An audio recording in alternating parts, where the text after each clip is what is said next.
Hello दोस्तों, कैसे आप सभी। मैं आपका दोस्त प्रदीप, मैं स्वागत करता हूं जेआर ट्यूटोरियल के इस प्लेटफॉर्म पे। स्टार्ट करने से पहले दोस्तों मैं आप सभी को बता देना चाहता हूं कि इस प्लेटफॉर्म पे 7th, 8th, 9th, 10th, हर 11th, 12th हर क्लास के सभी वीडियो लेक्चर्स कंटिन्यू आ रहे हैं। अगर अभी तक आपने हमारे इस प्लेटफॉर्म को, इस चैनल को सब्सक्राइब नहीं किया तो गाइस क्या करो, सबसे पहले चैनल को सब्सक्राइब करो।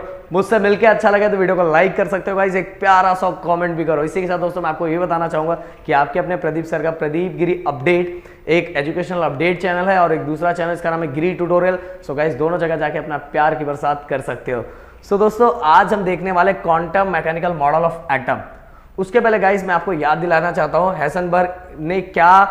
हेसेनबर्ग का जो प्रिंसिपल था, इसके पहले वाले वीडियो में मैंने आपको बताया था, उन्होंने क्या बोला था। इन शॉर्ट चीजों को मैं बताता हूं। उन्होंने कोई वो चीजें बोली थी, कोई भी चीजें फिक्स नहीं है, कोई भी चीज फिक्स नहीं है, अनसर्टेनिटी हर चीजों में है। जैसे कि आज जस्ट मैंने बोला कि ये उन्होंने क्या बोला कि ये इलेक्ट्रॉन, अगर मैं बोल रहा हूं ये इलेक्ट्रॉन यही है, 10 बजे यही आएगा, तो फिक्स नहीं हो सकता 10:05 को आए या 5 मिनट पहले आए।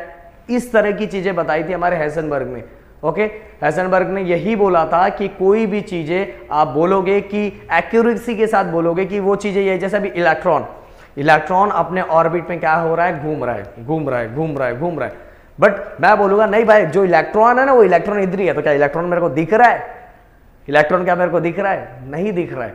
तो हम प्रॉपर एक्यूरेसी के साथ नहीं बता सकते, हम नहीं बता सकते कि भाई वो कहाँ है, वो कितने बजे आएगा, कौन से स्पीड में आएगा। ये हाँ हो सकता है हम 10 मिनट हो सकता है, मतलब कुछ ज्यादा बताए या कुछ कम बताए, या तो हो सकता है हम कभी कभी करेक्ट भी बताए। बट पॉसिबिलिटी क्या है? पॉसिबिलिटी ये है कि हो सकता है आगे भी हो सकता है, पीछे भी हो सकता है, या तो वो करेक्ट चीज भी हो सकता है। तो कहने का मतलब एक्यूरेट चीजों को हम नहीं बता सकते। ऐसी चीजें किसने बोली थी? हेसेनबर्ग ने बोली थी। इसके पहले वीडियो मैंने ऑलरेडी एक्सप्लेन किया है, प्लीज जाके वो वीडियो देख लोगे तो आपको समझ में आ जाएगा गाइस। जैसे मैंने बार बार यही लाइन बोली है कि ऐसा बोलते हैं ना, कोई भी चीज फिक्स नहीं होता, कभी ना कभी चेंज होता ही है। ओके, कोई फिक्स बनने के लिए चेंज नहीं हुआ है, कभी ना कभी चेंज होता रहता, और चेंज होना दुनिया का दस्तूर है, तो चेंज होना भी जरूरी है। सो गाइस हम नहीं बोल सकते कि आज ये यहीं रहेगा, यहीं फिक्स रहेगा, ऐसा नहीं होगा। समय समय पे बदलाव आना जरूरी है। तो गाइस हेसेनबर्ग ने उसी तरह की बातें कही थी कि हम कोई भी चीज़ों को फिक्स नहीं बता सकते, एक्यूरेट नहीं बता सकते कि ये चीज़ें इतने बजे आ रही है, यही मिलेगा, इसी ऑर्बिट में मिलेगा, ये फिक्स नहीं है। पर उसके पहले हमने बोर एटॉमिक मॉडल देखा था, तो उसके अंदर उन्होंने फिक्स चीज़ें बोली थी। तो हेसेनबर्ग ने बोला नहीं बाबा, आप गलत बोल रहे थे, कोई भी चीज़ों की एक्यूरेसी हम नहीं बता सकते। हाँ उसकी पॉसिबिलिटी हो सकती है, बट हम एक्यूरेसी नहीं बता सकते कि ये यही होगा।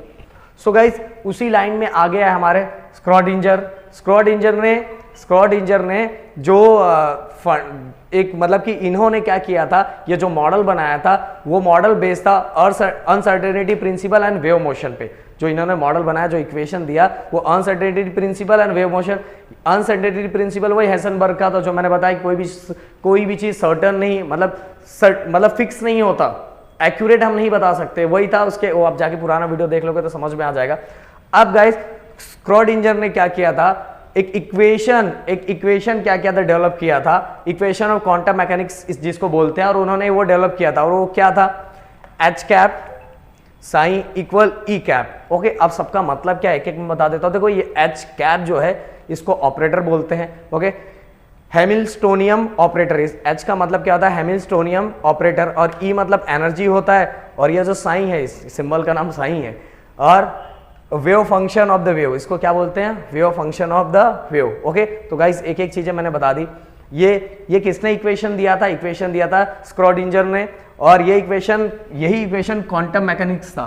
क्वांटम, ये सभी चीजें मैंने गाइस आपको बताई है, ये सभी चीजें एक एक चीजें मैंने आपको क्लियर की और समझाया हुआ है। तो अब वो इक्वेशन उन्होंने जो दिया था वो था एच कैप साइन इक्वल ई कैप। ओके, एच कैप, ये कैप जो है इसको ऑपरेटर बोलते हैं, मैथमेटिकल ऑपरेटर बोलते हैं, इसको क्या बोलते हैं, मैथमेटिकल ऑपरेटर। और जो एस था हैमिल्टोनियम, इसको बोलते हैं हैमिल्टोनियम ऑपरेटर, और ये ई है हमारा एनर्जी है, और ये हमारा wave function of the wave. Okay, ये दोनों wave function of the wave. अब गाइस बात यहां ये उठती है कि जो हमारा कहते हैं वेव फंक्शन, ये जो साइन है गाइस, इस पे अगर मैं बात करूं, सो इसका कोई फिजिकल मीनिंग नहीं होता। फिजिकल मीनिंग नहीं होता मतलब भाई ये जो साइन है कोई अगर फिजिकल मीनिंग नहीं है तो कोई हमें इंफॉर्मेशन नहीं देता। अब बोलोगे सर इंफॉर्मेशन नहीं देता तो इसको लिख के क्या मतलब है? भाई बहुत मतलब है। ये ओनली साइन जो वेव फंक्शन है ये किसी तरह का हमें इंफॉर्मेशन नहीं देता कि कोई भी उसको कोई फिजिकल मीनिंग, उसका कोई भी फिजिकल मीनिंग नहीं है।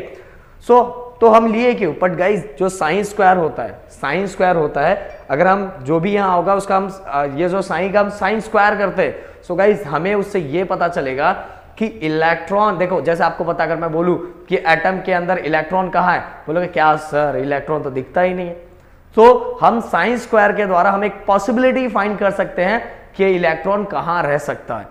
समझ में आया? तो कितनी बड़ी चीज है साइन स्क्वायर। साइन का कोई फिजिकल मीनिंग नहीं है, उससे हमें कोई इंफॉर्मेशन नहीं पता चलता, बट जब हम साइन स्क्वायर करते हैं ये सभी चीजें आपको न्यूमेरिकल में आगे सब समझ में आएगा, आगे जाओगे तो भी चीजें क्लियर होगी। बट अभी इक्वेशन के लिए हम बात कर रहे हैं, इसके अंदर जो इसका साइन का फिजिकल सिग्निफिकेंस है उसकी हम बात कर रहे हैं। सो गाइस साइन स्क्वायर के थ्रू हमें पता ये चलेगा कि पॉसिबिलिटी क्या है कि इलेक्ट्रॉन कहां रह सकता है। इसके थ्रू हम साइन स्क्वायर करेंगे तो हमें वो चीजें समझ में आ जाएगी। बट साइन का कोई फिजिकल, ये जो साइन है इसका कोई फिजिकल मीनिंग नहीं है, फिजिकल मीनिंग कुछ भी नहीं और फिजिकल मीनिंग कुछ भी नहीं है, इसीलिए उससे कोई हमें इंफॉर्मेशन नहीं मिलता। बट जब गाइस हम साइन स्क्वायर करते हैं तो हमें क्या मिलता है? हमें पॉसिबिलिटी मिलती है कि इलेक्ट्रॉन न्यूक्लियस के कितने पास है, कितने दूर है, कौन से ऑर्बिट में। एक मैं ये भी बोलूंगा गाइस एकदम करेक्ट नहीं, बट एक पॉसिबिलिटी मिलती है, एक प्रोबेबिलिटी मिलती है कि ये यहां हो सकता है। जैसे आपने 10th स्टैंडर्ड में प्रोबेबिलिटी पढ़ा होगा, डाइस उड़ाने पे इतना हो सकता है, तो हो सकता है नहीं भी हो सकता, पॉसिबिलिटी होती है।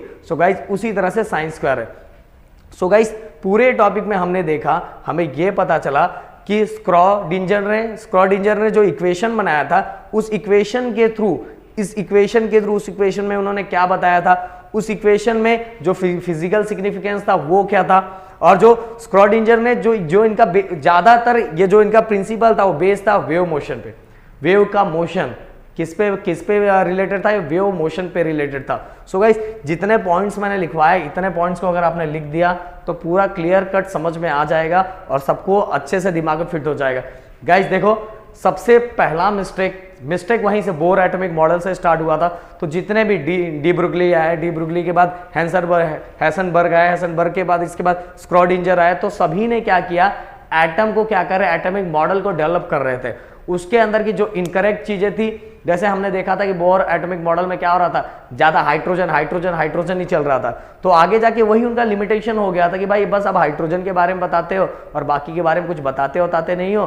तो वही उनका वहां से मिस्टेक हो गया था और उसी के बारे में लिमिटेशन में उनका वही आ गया था। तो आगे उन्हीं चीजों को करेक्ट करते करते आगे सभी चीजें क्या हो गई, आगे जितने भी साइंटिस्ट आए सभी ने क्या किया? मॉडल को और डेवलप किया कि जो जो उसके अंदर गलतियां थी, जो मिस्टेक थे, उसको सही करते चले गए।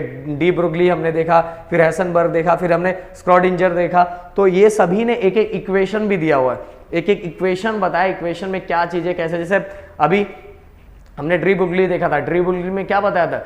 डी ब्रुगली ने यही बताया था कि क्या होता है, मैटर का ड्वेल नेचर होता है, वो पार्टिकल की तरह बिहेव भी करता है और वेव की तरह भी बिहेव करता है। तो ये चीजें तो हमें पहले नहीं पता थी, ओके, ये उस समय नहीं पता थी, पर डी ब्रुगली ने उसको क्लियर किया, नहीं भाई इसके पास दो चेहरे हैं, एक पार्टिकल वाला भी और एक दूसरा जो पार्टिकल वाला भी है और दूसरा वेव वाला भी है। और इससे रिलेटेड फिर गाइस हमने एक ये भी देखा था, देखो lambda equal to P upon H upon P, okay.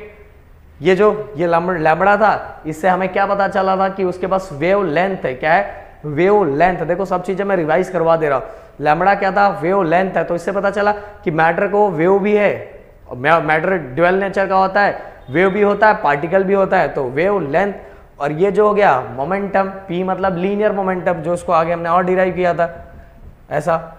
P मतलब हमारा momentum, linear momentum, mass into velocity. तो मोमेंटम किसको होता है? पार्टिकल को होता है। तो इस इक्वेशन के थ्रू उन्होंने क्लियर कट हमें समझा दिया था। और जो एच था हमारा क्या था? फ्लैंक कांस्टेंट था। तो गाइस सभी चीजें मैंने, और हैसेनबर्ग में मैंने सभी चीजें बता दी।